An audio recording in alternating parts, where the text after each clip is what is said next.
I am here with the band Bound. Thank you for joining me, everyone. Hey, thanks for having us. Yeah, good to be here.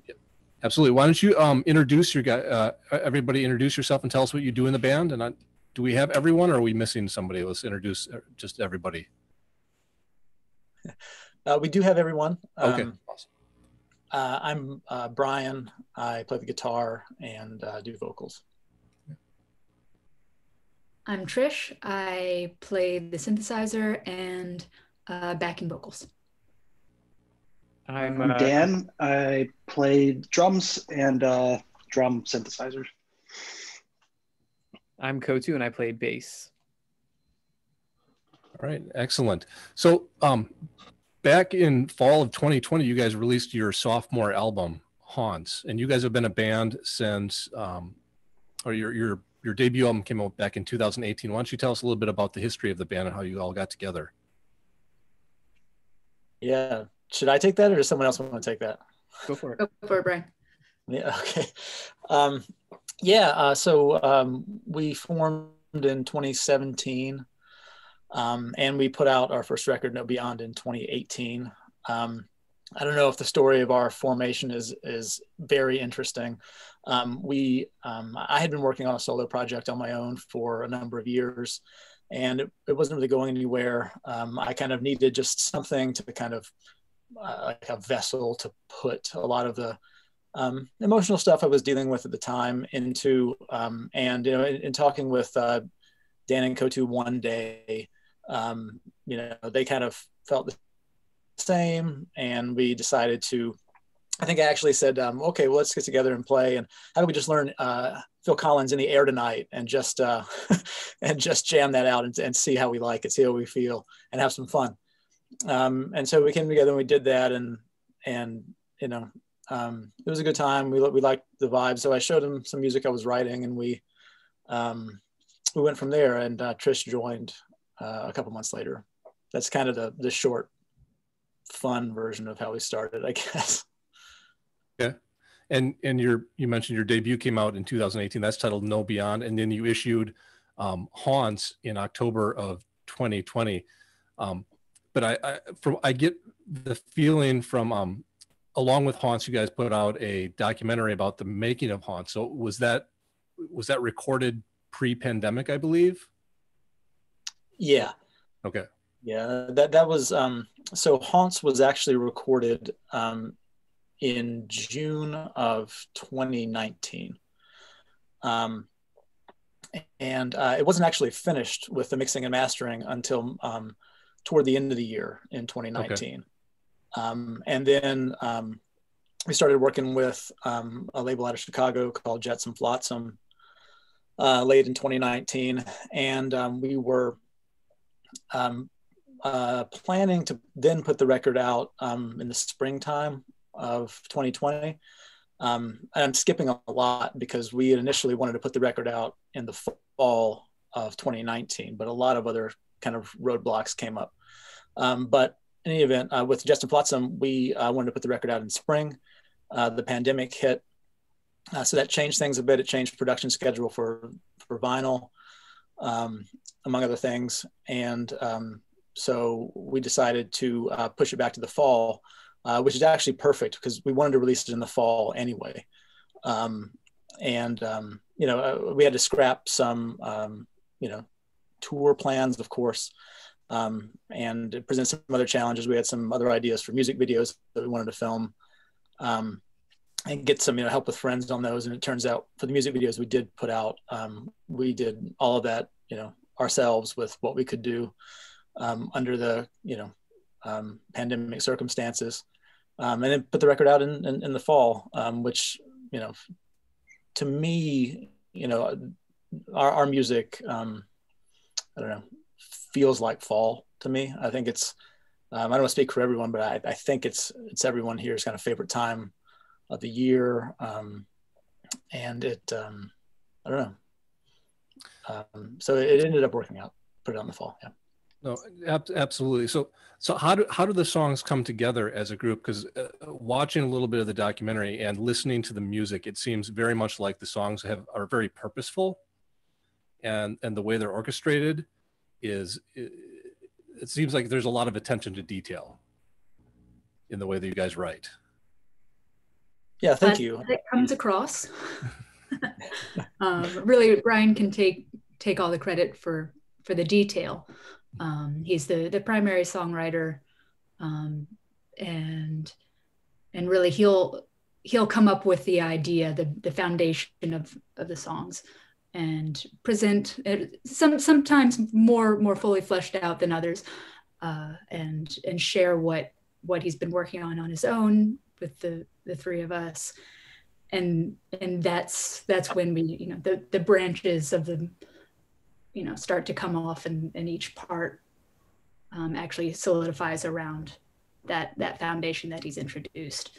And then I think you could say that then at the final stage goes back to Brian, and he thinks about, like you said, the details that give it that final finish. And you can hear that in a lot of the extra layers. A lot of these songs could still exist as their own songs with, I don't know, 10 fewer tracks in the actual studio session, but it's the depth that comes from thinking past what gets this to a presentable finished song, and what makes it a fully formed idea. And that's I will. One thing I'll say about that is Haunts was quite a bit different from what we did with No Beyond. With No Beyond, that was kind of the culmination of some years of stuff I'd been working on my own, plus some stuff that we kind of came in and wrote together. And it was a bit more piecemeal. With Haunts, we knew what the album was going to be called before it came out. We had the concept before it came out. And then it was written in a much more collaborative fashion, I think, than No Beyond, and much more kind of intentional from the start. So, we began with the central theme. We consider the heart of the record, and the last time we were all together, and that central melody was the first thing that was written. And then the first and last songs on the record were written in that order to bookend everything.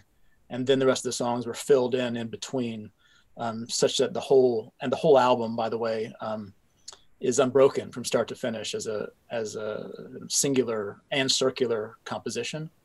And everyone knew that going in, that's what we were trying to do. And that the album was about place, emotionally significant places in all of our lives, and the pull that those places still exert over us, places where formative life events happened. So we took in the writing. I know I definitely drew from conversations that I had with Kotu and with Dan and with Trish. About places that we wanted to make sure were kind of, I don't want to say displayed, but that were used on this record.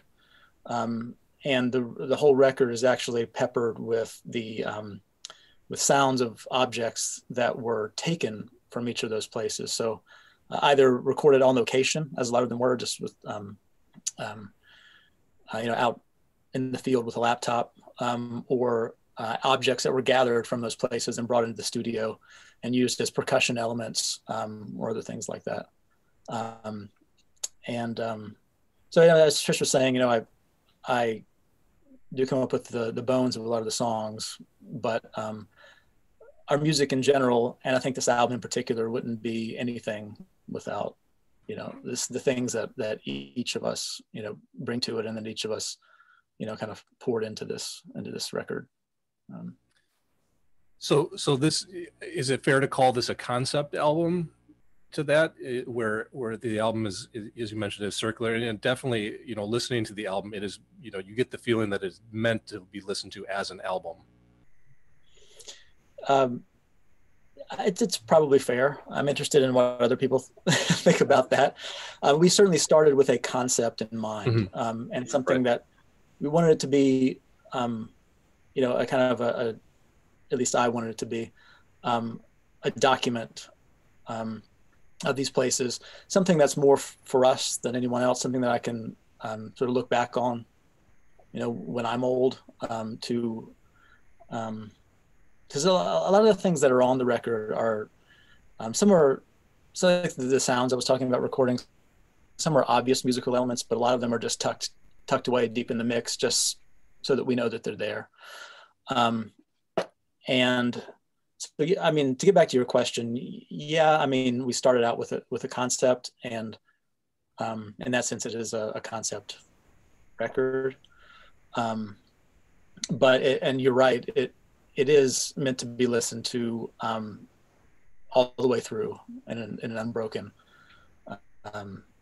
fashion. I mean, of course, nobody does that these days. Everyone's listening to, however Spotify orders right. it, based on like how many listens a certain track has got and stuff. So, you're kind of like fighting an uphill battle and swimming against the stream, trying to like, write an album that's meant to be listened to sequentially like that. But anyway, that's what we did.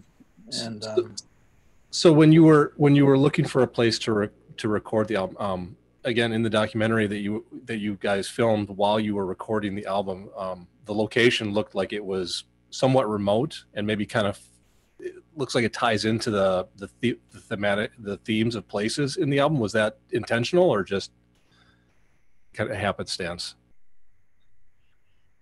Yeah, no, it was intentional. I mean, did Kotu or someone else want to take this one? I mean, we recorded it at Legitimate Business with our friend Chris Hilbert, which is where we recorded the first record. Yeah, I mean, the studio itself, I mean, we chose to record there very specifically because we had a great experience with Chris recording No Beyond. So that was primarily our reason, but the studio itself, it's actually not particularly remote. Like, it's in a small, is it Greenville, right? It's in Greensboro, yeah. Greensboro, not Greenville. It's in Greensboro, and it's not like particularly remote, but it is kind of its own like tiny complex. So it has all the advantages of being a remote place where we could just kind of dive into the creative process and stay focused. And, Chris was really great. He would like bill us a full day, which was like 6 or 8 hours or something. And sometimes we'd spend like 10, 11, 12. So it was a great place to kind of dive in and just get into all the nitty gritty creative things that we wanted to do and stay focused. But it was still like connected enough to the rest of the world that like when it was lunchtime, we could still get food, Right. So kind of creating that kind of creating some seclusion without having to truly be there. Yeah. I mean, I will say I think it's secluded for us anyway. Because we live in D.C. and if we were recording here, I think there would be too many distractions. And the great thing about Legitimate Business is that, I mean, it's a 5-hour drive away, and it's in Greensboro, which is a smaller town, and we do know some people there, but as Kotu was saying, the way Chris has it set up, it does feel secluded, and we are just there all the time. It's not like, I think it'd be different if you could go home at night and then come back to it. Being there and having to be there, I think keeps you in the mind frame. And again, as Kotu was mentioning, I mean, it was every day from the morning until usually late at night that we're there, and it's pretty constant. So it does help to kind of eat, sleep, and breathe it. Right, you're immersed in the creation and the recording process then. So it sounds like you were also working on maybe not some of the writing, but working on some of the how the songs ultimately sounded in the studio. Yes and no. I guess it depends on what you mean by that. So for this record, I mean, we were, I think as prepared as we possibly could be. I mean, maybe some of the guys will say it's that we did overkill. I don't know what Dan and Kotu and Trish think about this, but I mean, like every part, was demoed. Here, actually, I mean, I'm sitting in our basement practice space, and everything on the record, every sound was demoed in this room. We came in with, I think it was a 25-page document that we each had to refer back to, for elements of each song, and the way the transitions would go, making sure like each bit of instrumentation was there, noting everything from the BPM and tempo changes and all that kind of stuff, so that everything was mapped out and also given to Chris beforehand. And it's helpful actually because Chris recorded our first record, No Beyond. He was familiar with our style and the tones that we like to get and the way that we work, and that really helped, I think, to speed things along this time. So earlier, Trish, you mentioned about adding tracks and layers to the album. How does that play into your live sound when, because it's like you guys sound like you're really immersed in the recording process and in the creation process. But as a 4-piece, how do you try even transition that to your live sound, to the live show, or is the live show kind of its own artistic creation unto itself? Yeah, I mean, I think you could say that's always the goal. Right. And one day when, we're playing some really big, exciting venues, we'll have a few more, we'll have the orchestra behind us, right, and they'll help fill those out. At the, the level of a band that's, just starting out and just finding their way. Our first tour, we were happy just to, play an actual venue, right, in the town that we were hoping to find a venue in. Right. And sometimes that, that meant you just have to go with what you have. And if not all, right, 4 of us fit on the stage, then you make do. Right. Did I guess, you wrote this, the album pre-pandemic, were you able to play any of the songs from this live, and did the live performances inform how the songs were written or arranged at all, or is that not your process? Well, we've certainly aspired to build out our live show, and Brian or Dan could talk a bit more about how we achieve that technically, but yeah, we had some songs off of the album that we incorporated into our live show before the pandemic started. But yeah, but I don't think that we played. If my memory is correct, I don't think that we played them until after we recorded. Right. We had a few shows afterwards. So no, I think that the live show is definitely something that we think about after. Like the recording is like the most important part, and then when we're putting together the live show, it's more, let's see how we can approximate what we did in the studio live, like as close as possible, which involves some tricks and trying to make our sound like a little bigger than like 4 people are capable of making, but I think it works out. Yeah, I mean, I have this thing. I'm not sure that the other guys share it, but I think we tend to do this, and that is, I don't know. I don't really care to play the songs before they're recorded, simply because I'm not particularly interested in anyone else's reaction to them. And I wouldn't want that to color, what we do with the song, and how we record it. I know a lot of bands like to test out stuff live and see what works and all that kind of stuff. Personally, I'm not particularly interested in what works for other people. I'm interested in whether we have fulfilled our intention with something. And then as Dan was saying, like, once we've got it, like, this is how we want it to be presented, then I think we try to turn that into a live performance. And it's, at least the goal for me is to try to have us create something that is as immersive as possible, and is as close to what we did in the studio as possible. But it's inevitably gonna be a different rendition, because when you play a song live, it takes on a different energy, that it does when it's recorded. Yeah, so go ahead. I think kind of to that also is that writing a song that's like as grandiose as some of our songs are, and then figuring out a way to make it work live has been like a challenge to each of us individually. Like, we've had to expand our skills to make that work, like learning how to play to a click track live. And like, that's not as easy as it sounds. And so, yeah, I think like in some ways it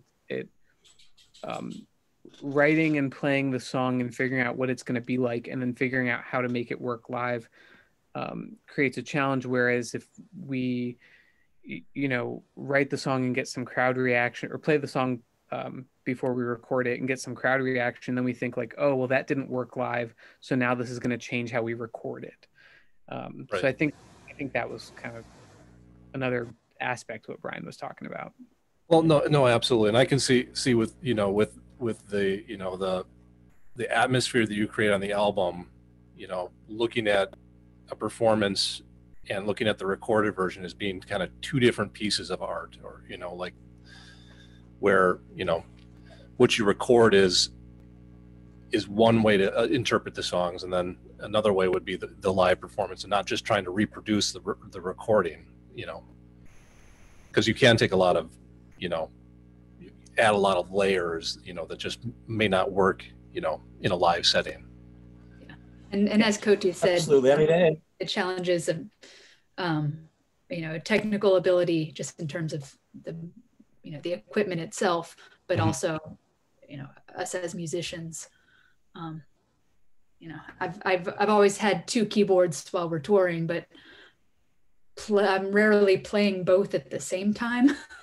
Right. I was gonna say, in the simplest terms, I mean, Trish can't play 3 synth parts at the same time, and there's always multiple guitar parts happening, and I'm one person, and when we're doing like a 6-part harmony or something, vocal harmony on a part, obviously there's just Trish and I, Right. that are singing those live. So there's some of those things need to be, just scale back a little bit when you play it live.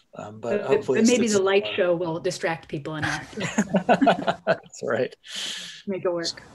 So you guys created a documentary about the recording process for the Haunts. What gave you what was the catalyst behind, recording the process of recording the album? I don't know. I think we just wanted to remember it. Okay. And looking at the footage afterward, I mean, we knew there was a story to tell with the record. To start with, as I said, it was a concept album and everything. And I guess if we were smart, we would have started documenting, like, during the writing process, and documenting a lot more of, like, recording those, or filming those, like, field recordings and things like that. But we didn't. We just started filming when we were in the studio, and so that's the footage that we had for that. And afterwards, it was just edited together and put out. I don't know. Does anybody else have any thoughts on that? I mean, I think you have to admit that as a band in the digital age, we have social platforms, and it's important to make sure that we have the content to keep those interesting. And so when we were in the studio, and I'm not recording tracks, yeah, I have my camera out and I'm collecting, so we have a library of things that we can pull from, or take imagery that helps tell the story of what we're doing, whether it be the actual recording of this album, or as Brian referred to, these tracks that are inspired by the places that that these songs are about. These tracks that are maybe not the first thing that you would pick up when listening to the song, but after a couple listens, you can pick out, oh well, that's a harmonica, that's a what is that strange percussion. Having the photos to actually match to the weird glasses that are being clinked help flesh out that as a concept for moments like this. Really, you check out our socials. Sorry, go ahead. Yeah, on that front, I was very glad that we had it, especially when the pandemic hit and we couldn't go out and play shows and we couldn't go out and tour and support the record. It was nice to have a piece of content that we could push out, frankly, about the record. So I was fortunate that we did film a lot of that stuff in that regard. Yeah, and you mentioned that you had planned to put the record out a little over a year ago, and it got pushed off due to some life and the world. So in a normal cycle, you would write, work on an album, put it out, promote the album, without being able to tour and kind of do the normal promotional type things. Have you guys been writing? Are you getting more material put up, or? I haven't been doing much. Okay. Honestly, so the first kind of part of the pandemic was taken up with continuing to plan for the release of Haunts, and then there was promotional stuff happening around the release, and so I feel like I've been in Haunts mode for most of the pandemic, and it's really only been in the last couple of months maybe that my mind has started to wander off into what's next. Okay. And I've in the last couple of months I've been writing some stuff, but it's all very early stages, right, on my end. So yeah, I think ideally, once the pandemic wraps up and we can go back to our regular world, we would love to kind of pick up where we left off, which is in the promotion of Haunts, actually getting to right. do those tours that we didn't get to, and so that's been more front of mind for us, but of course, always looking ahead. All right. Well, thank you very much. We've been chatting with Bound from Washington, D.C. Their new album is titled Haunts. It's available at boundlives.bandcamp.com. Also, your website is boundlives.com. And I assume you guys you're up on all the streaming platforms and Facebook and everything as well. Absolutely. Yeah. Bandcamp, Spotify, all that stuff, Apple Music. Hey, thanks, Craig. I really, really appreciate you doing this, man. No, absolutely. It's my pleasure. We're going to hear a couple of more tunes from Bound off their new album Haunts. Thank you very much, guys. Thank you. Have a great day. Thank you.